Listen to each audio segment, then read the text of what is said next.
Olá pessoal, na aula de hoje de bioquímica nós vamos tratar sobre os níveis estruturais das proteínas. As proteínas são moléculas complexas, então elas são macromoléculas.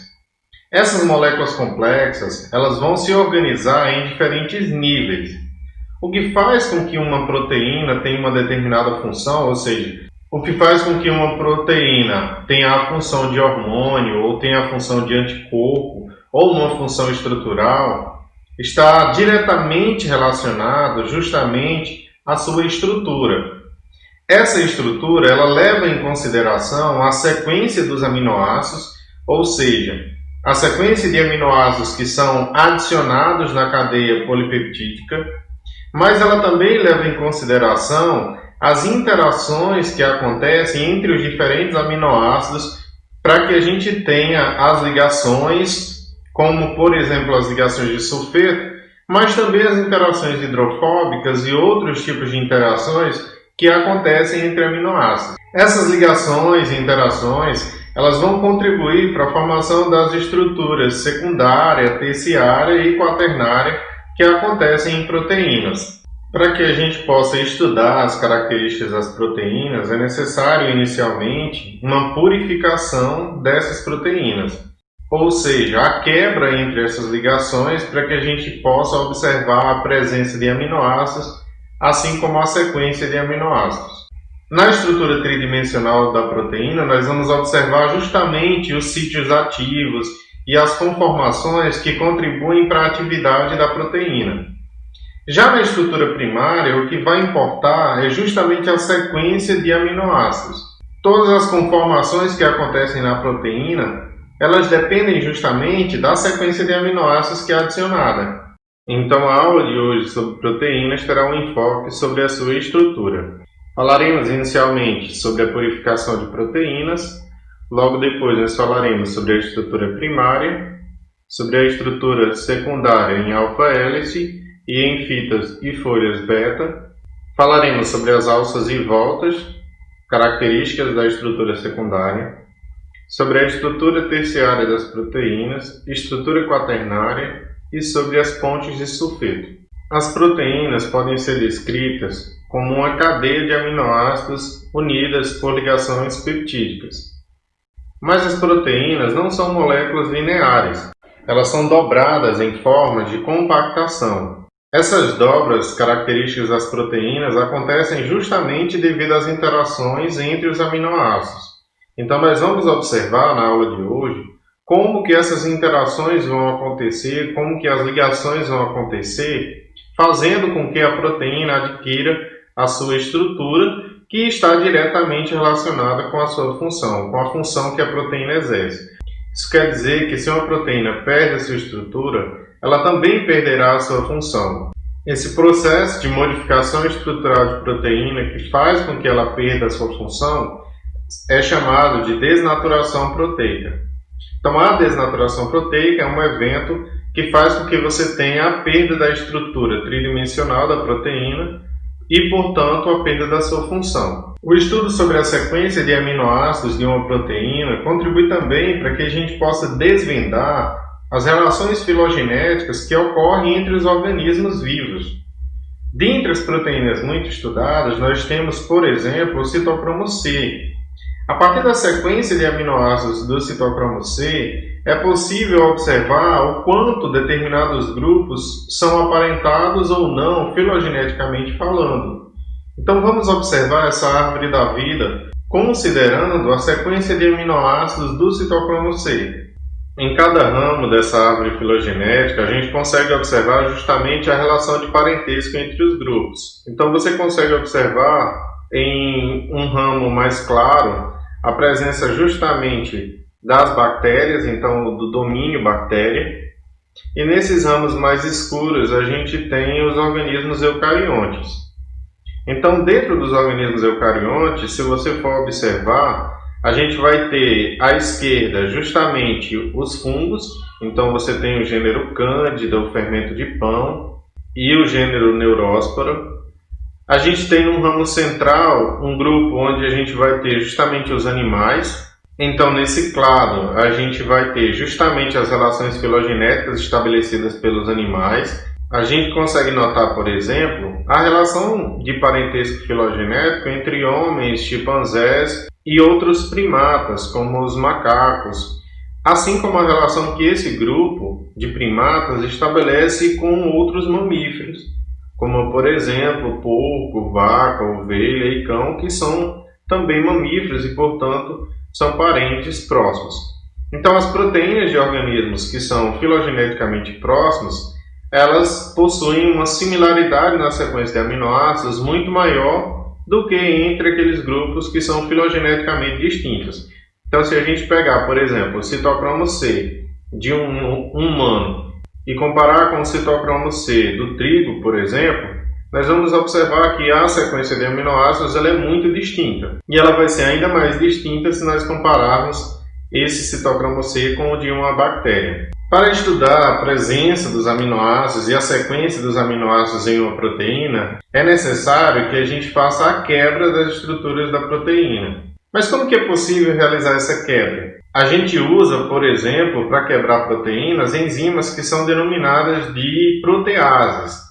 As proteases são enzimas, ou seja, proteínas, cuja finalidade catalítica é justamente a digestão de proteínas. Então vamos observar aqui alguns exemplos de proteases que fazem essa quebra entre estruturas proteicas. Nessa imagem nós temos as especificidades de métodos comuns para a fragmentação de cadeias polipeptídicas, ou seja, de cadeias de proteínas. A enzima tripsina, presente no pâncreas bovino, ela vai quebrar a proteína justamente nas ligações que você tiver entre os aminoácidos lisina e arginina. Já a protease submaxilar, presente na glândula submaxilar de camundongos, ela vai quebrar, os pontos de quebra vão ser nos aminoácidos arginina. Cada enzima com essa propriedade catalítica, ela vai ter um ponto específico da proteína que ela vai fazer essa digestão. Essas proteases elas são amplamente utilizadas em laboratórios de bioquímica e de biologia molecular. Então existem fornecedores comerciais que fornecem essas proteases para que os laboratórios possam utilizar em suas pesquisas. Então você já compra a enzima que você vai utilizar na digestão da proteína. Existem várias formas de purificar proteínas. A gente pode utilizar, por exemplo, de uma característica de afinidade da proteína com uma determinada matriz para separar essa proteína a partir de uma coluna cromatográfica clássica. E aí a gente vai usar uma matriz na coluna, a gente vai colocar a nossa mistura proteica e de acordo com a afinidade que estabelece entre a proteína e essa matriz, por exemplo, essa matriz pode ser de celulose, de acordo com a afinidade entre as proteínas com a matriz, ao inserir um solvente para que essas proteínas ultrapassem essa matriz, essa camada de matriz de celulose, as proteínas elas vão estabelecer interações diferentes com a celulose e, portanto, elas vão sair em diferentes tempos utilizando um determinado solvente. E aí você consegue separar em várias frações as suas proteínas com diferentes níveis de interação com a matriz. Esse tipo de técnica vai utilizar justamente os solventes para que eles possam arrastar as proteínas. Então, nessa primeira imagem, a gente consegue observar a presença da coluna cromatográfica e essa coluna cromatográfica está preenchida com uma matriz. Essa matriz pode ser, por exemplo, de celulose, mas existem outras matrizes também utilizadas para a purificação de proteínas. E aí na extremidade da coluna você vai colocar a sua mistura de proteínas. Logo depois você vai utilizar solventes orgânicos para que esses solventes orgânicos eles possam arrastar as suas proteínas até a região da bureta, onde você vai coletar as diferentes amostras em diferentes frações. Então, dependendo da interação da proteína com a matriz, ela vai ser eluída nessa coluna em tempos diferentes e, portanto, em frações diferentes. Esses recipientes que a gente tem logo embaixo na imagem são justamente as frações que vão saindo. Então, você tem em cima, na sequência de colunas, justamente o processo que foi necessário para que as proteínas fossem separadas. Então você tem inicialmente uma amostra que está em lilás, uma amostra de mistura proteica que está em lilás, e aí quando você vai utilizando o solvente, você vai conseguindo separar em duas amostras de proteínas, uma amostra que está em rosa e uma amostra que está em azul. E aí, de acordo com que essas proteínas vão sendo eluídas com o solvente orgânico, você vai tendo uma separação, uma distância entre essas proteínas, até que você consegue separá-las em recipientes diferentes. Então você teve aí um processo de purificação de proteínas. Uma outra técnica que pode ser utilizada é a cromatografia líquida de alta eficiência, que é chamada de CLY. Uma outra sigla para essa cromatografia é o HPLC. Esse tipo de técnica é uma técnica muito sofisticada para a purificação de proteínas, justamente porque o HPLC ele é um equipamento bastante preciso na obtenção, na purificação de proteínas. Além de ser possível separar as proteínas de acordo com a sua afinidade por uma matriz e também uma afinidade pelo solvente, a gente pode separar uma proteína pelo seu tamanho. Com isso, uma técnica que é utilizada é justamente a eletroforese em gel de poliacrilamida. Então, nessa técnica, as proteínas elas vão ser separadas de acordo com seus tamanhos. As proteínas que são menores, elas vão conseguir migrar no gel de poliacrilamida muito mais rapidamente do que aquelas proteínas que são maiores, ou seja, que têm um peso molecular maior. Então, quanto menor for a massa molecular da nossa proteína, mais rapidamente ela vai migrar do cátodo negativo para o anodo positivo. E, portanto, quando você retirar o gel, essa proteína ela vai ficar na região com maior migração. Já as proteínas que têm um maior peso molecular, elas vão migrar em menor velocidade no gel e, portanto, elas vão ficar na camada mais superior e você vai conseguir revelar esse gel de poliacrilamida e, de acordo com a posição que as proteínas ficam no gel, você vai conseguir observar suas características químicas que você pode comparar com fontes para tentar identificar a proteína. Uma outra técnica utilizada no estudo das proteínas é a cromatografia em espectro de massa. Nesse tipo de cromatografia, você vai ter que primeiro fazer a digestão da proteína, e aí, ao fazer a digestão de proteína, dependendo do espectro de cada aminoácido presente naquela proteína, você vai conseguir observar a proporção que você tem de cada aminoácido de acordo com a intensidade do sinal. Então, cada aminoácido ele tem uma massa específica dele, característica, e de acordo com a quantidade, ou seja, com o pico de intensidade do sinal daquele aminoácido, você vai conseguir observar a proporção dele na sua estrutura proteica. Então, é possível, a partir de uma regra de proporção, determinar de que proteína você está falando. Após falar sobre essas técnicas, nós vamos nos aprofundar justamente nas estruturas das proteínas. Então, nós temos 4 níveis estruturais em proteínas. Nós temos a estrutura primária, que é justamente a sequência de aminoácidos de uma proteína. Então, por exemplo, se eu tenho uma sequência que começa com metionina, depois alanina, asparigina e assim sucessivamente, eu estou falando da estrutura primária, que é a sequência entre os aminoácidos. Ou seja, a sequência nas quais os aminoácidos foram adicionados a partir de ligações peptídicas. Agora, quando você está falando sobre a organização de uma estrutura de proteínas que em determinada região daquela proteína você tem um formato de hélice, por exemplo, você está falando sobre a estrutura secundária, que nesse caso ela já vai depender das interações entre os aminoácidos ali daquela proteína. Quando você vê uma imagem de uma proteína, você observa uma estrutura bastante complexa, que é a estrutura tridimensional da proteína.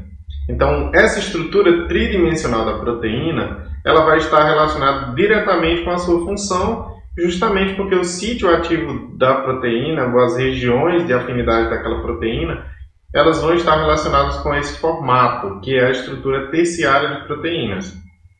Algumas proteínas, elas não possuem uma única cadeia polipeptídica. Então, na verdade, elas são um complexo de cadeias polipeptídicas. Então, essas proteínas, elas possuem o que a gente chama de estrutura quaternária de proteínas. A estrutura quaternária de proteína é justamente quando você tem a junção de várias subunidades proteicas para formar aquela proteína. Então, por exemplo, a hemoglobina é uma proteína quaternária. Então, ela é uma proteína que não tem uma única cadeia polipeptídica, mas sim que tem 4 cadeias polipeptídicas. Então, por isso, ela é uma proteína quaternária. Nem todas as proteínas atingem esse nível estrutural. Nessa imagem, nós conseguimos observar justamente a diferença entre esses níveis estruturais. Então, na primeira imagem, a gente tem a sequência de aminoácidos de uma proteína, então uma estrutura primária, e aí a gente tem a sequência dos resíduos de aminoácidos, então prolina, alanina e assim sucessivamente. Já na segunda imagem, nós conseguimos observar que, na verdade, essa estrutura primária ela é um zoom de uma estrutura secundária. Então, a gente consegue notar que essa estrutura secundária específica, que foi observada, a sua estrutura primária, ela é uma estrutura em formato de hélice. Portanto, ela tem uma estrutura secundária denominada de estrutura secundária alfa-hélice. Dentro de uma proteína, dentro de uma cadeia polipeptídica de uma proteína que está representada aí pela sua estrutura tridimensional, a gente tem regiões diferentes na proteína. Então, existem regiões da proteína, na sua estrutura tridimensional, que a estrutura secundária dela vai ser em alfa-hélice.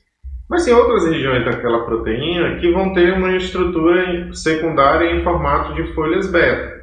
Então, uma mesma proteína ela tem regiões que são de alfa-hélice e regiões que são de folhas beta. Essa proteína, na sua cadeia polipeptídica, a gente consegue observar a estrutura tridimensional. E na estrutura quaternária, o que a gente vai ter? Vai ter uma junção de diferentes cadeias polipeptídicas. Então, essa cadeia polipeptídica que está sendo observada, a sua estrutura tridimensional, ela é um dos componentes desse complexo que tem 4 cadeias polipeptídicas. Então, a estrutura quaternária é justamente a junção dessas subunidades proteicas. Então, em síntese, na estrutura primária das proteínas, nós temos a sequência que os aminoácidos são adicionados. E em qualquer cadeia polipeptídica, nós sempre vamos ter uma região que é denominada de região amino-terminal, que é a região onde você tem o primeiro aminoácido daquela cadeia polipeptídica, e nós temos a região carboxi-terminal, que é justamente a região onde nós temos o último aminoácido adicionado na cadeia polipeptídica. A sequência de aminoácidos ela pode ser representada pela abreviatura dos nomes dos aminoácidos. Como nós já vimos na aula anterior, essa abreviatura dos nomes dos aminoácidos ela pode ocorrer utilizando-se 3 letras para representar e ela pode ocorrer utilizando-se apenas de uma letra. Normalmente, quando se sequencia proteínas, como você tem um grande número de aminoácidos, uma grande quantidade de resíduos de aminoácidos na proteína, você vai utilizar a abreviatura que utiliza apenas uma letra para representar o aminoácido. Nessa imagem, temos a representação de 2 cadeias polipeptídicas. Na primeira cadeia polipeptídica, logo no início, está representada justamente a região amino-terminal, ou seja, a região onde a proteína começou a ser construída. Então, o crescimento das proteínas ele é sempre direcional, da região amino-terminal para a região carboxi-terminal. E aí a gente tem a sequência de aminoácidos dessa primeira cadeia. Então, começando pela glicina, depois a isoleucina, a valina, o glutamato e assim sucessivamente. E a gente consegue observar também a presença de uma segunda cadeia polipeptídica, em que a gente tem a região amino-terminal e a gente tem a região carboxi-terminal.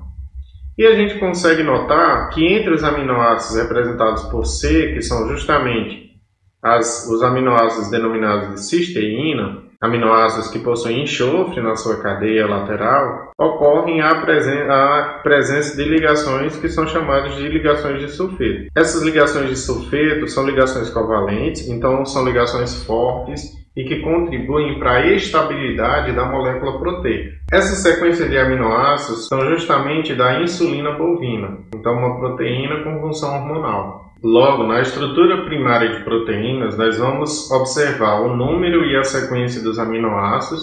A gente vai observar que essa estrutura primária ela vai determinar justamente como que a proteína vai se dobrar sobre si, ou seja, a estrutura tridimensional da proteína, que é única, ela é uma consequência justamente da sequência de aminoácidos que são adicionados na proteína. Logo, a estrutura primária de uma proteína determina a função proteica exercida por ela. Todas as proteínas elas possuem uma conformação característica. Essa conformação ela é observada justamente na estrutura tridimensional da proteína. A conformação nativa de uma proteína é justamente a estrutura tridimensional de uma proteína que é característica e diretamente relacionada com a sua função. Isso quer dizer que se essa proteína sofrer uma alteração na sua estrutura, ela perde, portanto, a sua função, porque ela perdeu a sua conformação nativa, que evoluiu de forma intrínseca com a sua função. Na conformação das proteínas, a gente vai ter a ação justamente das ligações de sulfeto. Essas ligações de sulfeto ocorrem entre os aminoácidos cisteína, que são aminoácidos que possuem nas suas cadeias laterais a presença do enxofre. Então, essas ligações de sulfeto são ligações covalentes, então são ligações fortes e que, para serem desfeitas, a gente vai ter a ação de substâncias químicas que a gente vai observar mais à frente. Além dessas ligações que são fortes, que são ligações de sulfeto, ligações covalentes, a gente tem também nas conformações de proteínas interações fracas, ou seja, interações não covalentes. Dentre as interações, as que predominam na estrutura da proteína são justamente as interações hidrofóbicas. São justamente aquelas interações que ocorrem nas regiões da proteína que não possuem afinidade por água, ou seja, que normalmente possuem aminoácidos que são aminoácidos alifáticos, que são aminoácidos com grupos apolares. A solvatação é a presença de ligações de hidrogênio que acontecem entre aminoácidos polares, ou seja, aminoácidos que são hidrofílicos. Então, várias ligações de hidrogênio vão acontecer entre os aminoácidos e vão contribuir para a conformação da proteína. As ligações de hidrogênio contribuem, portanto, para a estrutura da proteína. Além das interações hidrofóbicas, das ligações de hidrogênio e das ligações de sulfeto, a gente tem também as interações de Van der Waals. Essas interações de Van der Waals são interações que acontecem entre dipolos elétricos. Nessa imagem, a gente consegue observar a cadeia polipeptídica da proteína. Então, nós temos vários aminoácidos sendo adicionados. Como eu já falei, os aminoácidos eles são adicionados em uma sequência, então existe uma direção para que esses aminoácidos sejam adicionados. E a gente sempre vai ter uma região amino-terminal da cadeia e uma região carboxy-terminal. Então essa vai ser a sequência que a proteína vai crescer, que a cadeia polipeptídica vai crescer. E aí quando a gente observa, os aminoácidos eles possuem um carbono que é denominado de carbono alfa, que é justamente o carbono central do aminoácido, em que a gente vai ter ligado a ele o grupo amina, o grupo carboxila, a gente vai ter o hidrogênio e a cadeia lateral. Então esse carbono alfa, ele, por ser um carbono quiral, ele impede a rotação da molécula. Ele faz com que a molécula ela tenha estabilidade na sua estrutura, justamente porque ele não permite essas rotações por ele ser um carbono quiral. E a gente consegue observar que as ligações peptídicas elas estão acontecendo justamente entre o nitrogênio de um grupo alfa-amina com o carbono de um grupo alfa-carboxila. Então, a ligação entre eles é uma ligação extremamente forte, ligação covalente, e, portanto, a ligação peptídica característica das proteínas. A estrutura secundária de proteínas ela vai levar em consideração justamente o arranjo espacial que acontece entre os átomos da cadeia principal da proteína. Então, nesse caso, você vai levar em consideração apenas os átomos que estão na cadeia principal e vai desconsiderar as características dos átomos que estão na cadeia lateral, ou seja, no radical, que é aquela parte que difere de um aminoácido para outro.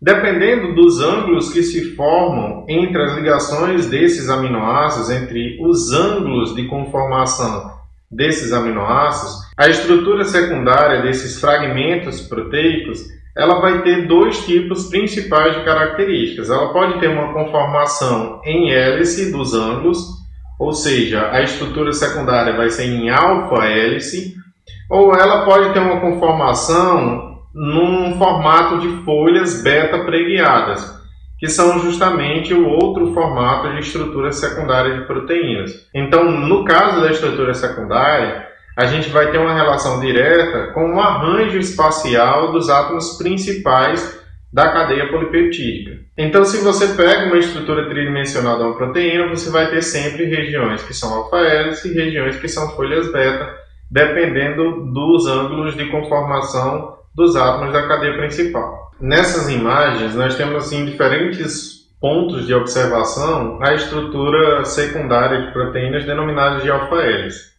Então, se você observar a primeira imagem, que é a imagem A, você consegue notar que entre os grupos da cadeia você vai ter a formação de várias ligações de hidrogênio que estão representadas por esse azul claro tracejado. Então, na estrutura alfa-hélice de proteínas, nós vamos estar considerando as interações e as ligações que são feitas entre os átomos da cadeia principal que fazem com que a gente tenha um arranjo espacial para a molécula de proteína.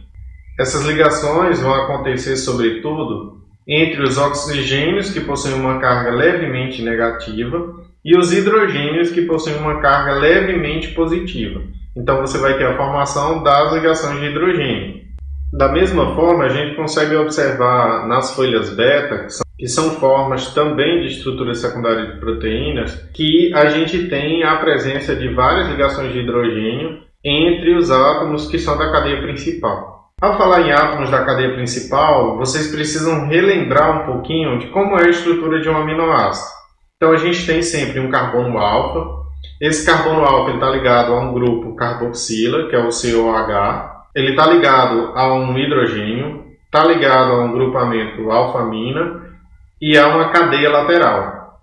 Então, sempre que a gente falar sobre os átomos da cadeia principal da proteína, a gente está falando sobre os átomos que no aminoácido eles não envolvem a cadeia lateral. Então, é o carbono alfa, o grupo amina, o hidrogênio e o grupo carboxila, tá? Então, esses são os átomos da cadeia principal, que estão diretamente relacionados com a estrutura secundária da proteína. Isso porque esses hidrogênios e oxigênios, eles podem formar ligações de hidrogênio e dependendo do ângulo de ligação que a gente tem, a gente vai ter um formato em hélice ou um formato em folhas beta preguiadas. Então, continuando essa análise, a gente consegue observar que o crescimento dessas folhas beta ele pode ocorrer de uma forma paralela e de uma forma antiparalela. As ligações de hidrogênio se formando entre cadeias polipeptídicas que estão da amino terminal para carboxo terminal nas cadeias que estão ligadas por ligações de hidrogênio, ou de forma antiparalela, que é quando uma cadeia está de amino terminal para carboxo terminal e a outra cadeia está ao contrário, ou seja, de forma antiparalela. Aqui a gente tem uma outra imagem, justamente uma imagem planar, para a gente observar as ligações de hidrogênio que estão acontecendo entre os átomos de oxigênio e de hidrogênio dos aminoácidos. As alças e voltas elas são características da estrutura secundária de proteínas. Então, a sequência de resíduos de aminoácidos ela possui, por vezes, uma conformação similar. Então, por vezes, você tem longos filamentos em que a gente tem uma única estrutura secundária, ou de alfa-hélice ou de folhas beta preguiadas. Só que, às vezes, há sequências que não são repetitivas. Quando essas sequências não repetitivas ocorrem na estrutura da proteína, a gente observa a característica de umas certas curvaturas que justamente vão conectar a estrutura alfa-hélice com uma estrutura de folhas beta preguiadas. Contribuem, portanto, para a formação da estrutura tridimensional da proteína, que é uma junção entre as estruturas secundárias. Nessa primeira imagem A, nós conseguimos ver um fragmento proteico em que a gente tem o primeiro aminoácido, que é a fenilanina, e o último aminoácido, que é a glicina. A primeira seta ela indica que é o aminoácido da região amino-terminal, e a última seta, que está na glicina, ela indica que é o aminoácido carboxiterminal. O aminoácido fenilanina ele está ligado por uma ligação de hidrogênio justamente com o aminoácido glicina. Então, os grupos estão ligados por essa ligação de hidrogênio que acontece entre o oxigênio da fenilanina e o hidrogênio da glicina. E aí logo depois a gente tem o aminoácido prolina, que vai estar ligado de forma covalente, com ligação peptídica com a serina, mas que a gente não vai ter a presença dessas ligações. Então essa ligação, na verdade, que acontece entre a glicina e a fenilanina, ela vai fazer com que a cadeia proteica ela faça uma curvatura. Então essa curvatura é que é chamada de alças e voltas. Então na estrutura secundária nós estamos considerando as interações que acontecem entre os aminoácidos que são adjacentes, ou seja, aqueles aminoácidos que estão próximos na cadeia polipeptídica. Já na estrutura tridimensional, na estrutura terciária das proteínas, nós vamos considerar interações que acontecem, por vezes, entre aminoácidos que estão bem distantes na estrutura proteica. Então, você não vai estar considerando somente a interação que acontece entre os átomos que estão na cadeia principal da proteína, mas também aquelas que acontecem entre os átomos presentes na cadeia lateral da proteína. Então, quando você pega o arranjo total da estrutura de uma proteína, você está falando justamente da sua estrutura tridimensional, da sua estrutura terciária. Então, por vezes, aminoácidos muito distantes na cadeia polipeptídica, eles vão estar próximos, vão estar conectados por conta da sua estrutura tridimensional. Então, a estrutura, a conformação tridimensional é esse total de estrutura espacial que você observa na proteína. Logo, em resumo, a estrutura terciária ela vai resultar do enovelamento total do polipeptídeo. Esse enovelamento total ele vai formar a estrutura tridimensional e os resíduos de aminoácidos vão se aproximar, mesmo que por vezes na cadeia polipeptídica eles estejam distantes. Então, várias interações vão acontecer agora entre as cadeias laterais dos aminoácidos.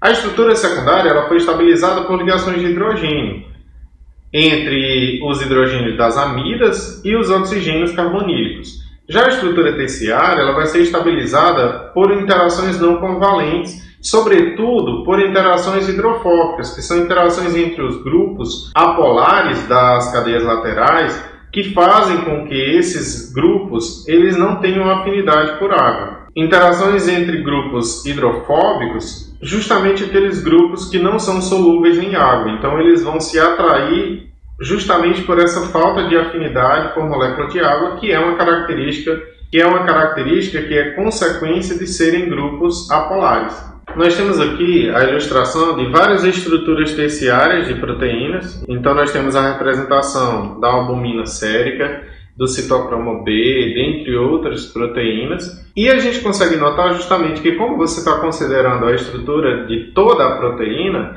existem regiões que estão em formato alfa-hélice e existem regiões que estão em formato de folhas beta-preguiada em uma mesma proteína. E aí você pode se perguntar, mas como que se conhece a estrutura tridimensional de uma proteína? Qual a técnica que se usa para analisar essa estrutura tridimensional?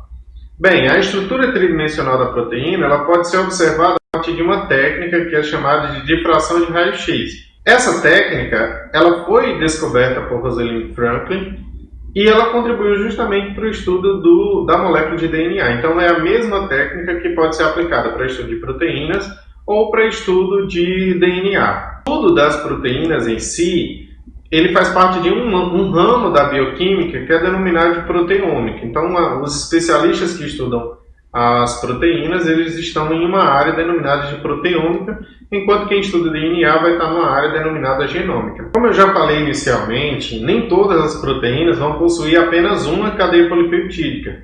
Existem proteínas que, no seu arranjo molecular, e para que elas tenham a sua função, elas precisam de várias cadeias polipeptídicas unidas. Da estrutura quaternária das proteínas, que assim possuem, elas vão ser chamadas de subunidades. Então, o conjunto de várias subunidades é que vai dar origem a essa estrutura que é denominada de estrutura quaternária. Então, nesse caso, essas proteínas que possuem esse tipo estrutural, elas vão ter um nível a mais de organização, que é justamente essa organização entre suas subunidades. O arranjo da estrutura quaternária das proteínas permitem que várias subunidades estejam unidas e elas vão formar um tipo de organização que a gente chama de oligômero, que é a organização entre as subunidades proteicas. Os oligômeros das proteínas quaternárias, eles possuem, quando juntos, quando você tem a conformação da estrutura quaternária, eles possuem uma maior estabilidade, inclusive, do que as subunidades de forma separada. Uma mesma subunidade de uma proteína quaternária, ela pode servir como componente para uma outra proteína. Então, uma mesma subunidade pode ser compartilhada por mais de uma proteína. Provavelmente, esse aspecto, ele inclusive, deve estar relacionado diretamente com a evolução das proteínas. Então, como as subunidades foram compartilhadas por diferentes estruturas quaternárias. Se a gente considerar o próprio arranjo, a própria estrutura tridimensional das subunidades, essa estrutura tridimensional ela sofre alteração quando você tem a conformação do arranjo da estrutura quaternária da proteína. Então, a estrutura quaternária, a junção dessas subunidades para formar o oligômero, elas alteram a estrutura tridimensional das subunidades. Por vezes, o sítio ativo de algumas enzimas, que são oligômeros, esses sítio-ativos eles ocorrem justamente na junção entre duas subunidades. Então, mais uma característica, inclusive, dessas estruturas quaternárias. Aqui nós temos a representação de algumas proteínas com estrutura quaternária. Então, nós temos a proteína do capsídeo do bacteriófago, nós temos uma proteína de um fotossistema, nós temos a protease aspartica do HIV e nós temos a triose fosfato isomerase de galinha. Então aqui nós temos várias estruturas e em cores diferentes você tem destacado as subunidades. Então existem proteínas quaternárias com 2 subunidades, mas existem proteínas quaternárias que possuem 4 subunidades ou mais. Nós vimos ao longo das últimas aulas que os aminoácidos cisteínas eles possuem um enxofre na sua cadeia lateral. A presença do enxofre contribui justamente para a formação de ligações de sulfeto entre os grupos laterais dos aminoácidos cisteína. Então nós vamos observar justamente a contribuição dessas ligações de sulfeto para a estabilidade da molécula. E também como que essas ligações de sulfeto elas podem ser desfeitas e com isso, qual a alteração que você vai ter na estrutura da proteína. Aqui nós temos representada a estrutura tridimensional da proteína ribonuclease bovina. Então essa proteína ribonuclease bovina ela vai ter vários pontos de ligações entre as cisteínas. Por exemplo, a gente tem uma ligação entre a cisteína de número 58 e a cisteína de número 110.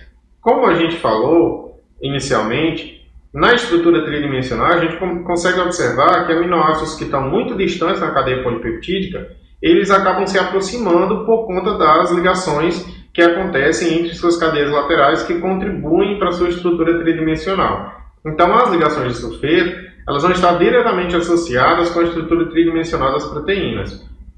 Então, essa ligação ela acontece justamente entre os aminoácidos do grupo cisteína. Só que essas ligações elas podem ser desfeitas, que é um processo que a gente chama de clivagem das ligações de sulfeto.